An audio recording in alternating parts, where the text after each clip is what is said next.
Bismillahi walhamdulillah.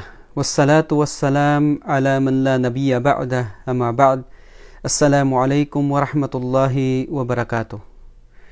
Sa patuloy po nating pagbibigay ng mga aral ukol sa buwan ng Ramadan, insyaallah sa gabing ito ay tatalakayin po natin ang isa sa mga napakahalagang paksa na kung saan ito po ay nauukol sa kahigtan ng pag-aayuno.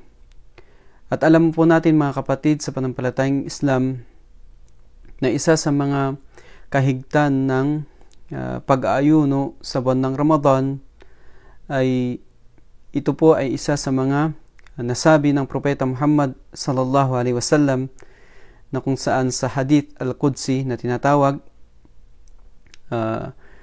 Inna Allaha yaqul Inna sawma li wa ana ajazibi.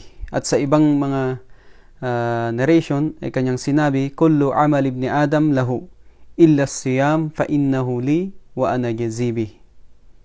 Ang ibig sabihin po nito, ng Allah subhanahu wa ta'ala ay kanyang sinasabi mula sa hadith na isinalaysay ng Propeta Muhammad sallallahu alaihi wasallam, na ang Allah subhanahu wa ta'ala ay nagsabi, ang pag-aayuno ay para sa akin at ako ang magbibigay ng biyaya nito.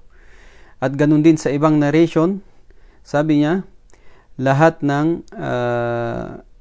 gawain ng anak ni Adan ay para sa kanya, maliban lang ang pag-aayuno, dahil tunay na ito ay para sa akin at ako ang magbibigay ng biyaya nito.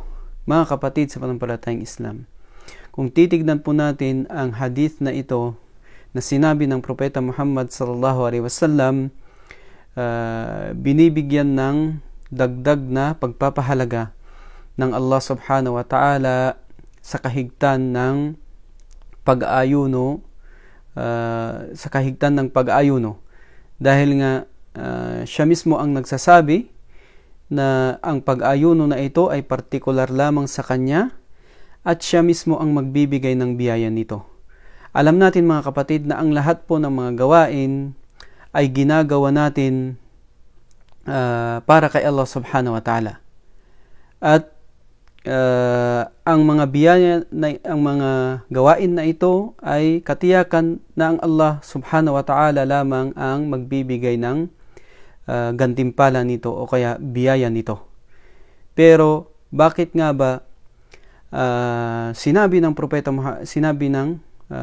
Propeta Muhammad sallallahu alaihi wasallam na ang Allah subhanahu wa ta'ala ay nagsabi na ang pag-ayuno ay partikular lamang sa kanya at siya ang magbibigay ng biyaya nito. So karamihan po ng ating mga scholar, katulad na lamang ni Imam Ahmad at ganun din ng mga scholar pa ng mga kilala natin, na sila mismo ay nagsasabi ito ay sa kadahilanan na ang pag-ayuno ay hindi po ito pinapasukan ng pakitang tao.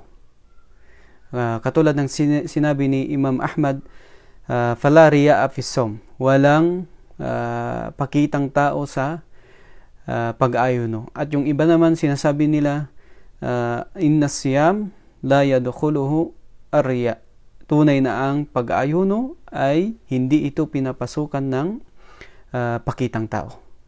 So ganito po ang itinuturo sa atin mga kapatid ng pag-aayuno, na tayo po ay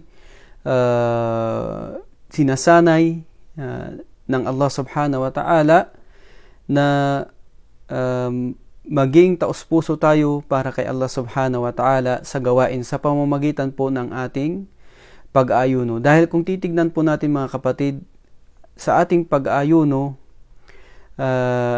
ang nakakaalam lang lamang talaga sa ating tunay na pag-ayuno, kung talagang tayo po ay nag-ayuno talaga ng tama, ay ang Allah subhanahu wa ta'ala. Dahil nga ang gawain na ito mga kapatid, ikaw lamang ang nakakaalam at ganun din ang Allah subhanahu wa ta'ala. So sa pagitan mo ito at sa pagitan ng iyong Panginoon.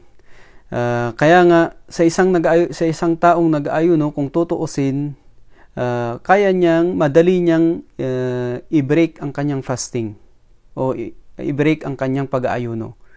Siya ay papasok sa kanyang kwarto o kaya sa lugar na kung saan siya ay nag-iisa lamang, kakain siya o kaya iinom siya. Pero hindi niya yun ginagawa dahil nga ang pag-aayuno niya yan na ito na ginagawa niya ay para lamang talaga kay Allah subhanahu wa ta'ala. So sinasanay po tayo ng Allah subhanahu wa ta'ala na mangibabaw ang ating pagkakaroon ng taos puso sa mga gawain para kay Allah subhanahu wa ta'ala, at ganun din sinasanay tayo ng Allah subhanahu wa ta'ala na tayo ay magkaroon ng takot sa Kanya. So isinasagawa natin ang pag-ayuno natin dahil alam natin na ang nakakakita lang sa atin ay ang Allah subhanahu wa ta'ala sa gawain na ito, na kung totoo bang o tunay ba tayong nag-aayuno talaga para sa Kanya. So ganun po ang kahalagahan ng pag-ayuno natin, mga kapatid sa pananampalatayang Islam. Naway ipagkaloob sa atin ng Allah subhanahu wa ta'ala ang dagdag na sinseridad sa ating pag-aayuno, dagdag na pagkakaroon natin ng pagkatakot kay Allah subhanahu wa ta'ala. So maraming salamat po sa inyong patuloy na pagsubaybay sa aming mga tinatalakay na paksa dito sa Islam for All Tagalog, at inshallah ang gantimpala po ng Allah subhanahu wa ta'ala nawa ay mapasa inyo, at inshallah subaybayan pa po ninyo ang mga susunod naming paksa sa pagtatalakay ng iba pang mga bagay na nauukol sa buwan ng Ramadan, upang sa ganun ay maalaman po natin yung kahigtan, kahalagahan ng pag-aayuno sa buwan na ito, ng buwan ng Ramadan, buwan na pinagpala ng Allah subhanahu wa ta'ala, buwan na dinodoble ng Allah subhanahu wa ta'ala ang kanyang mga biyaya. Wa akhir da'wana anil hamdulillahi rabbil alamin. Assalamu alaikum warahmatullahi wabarakatuh.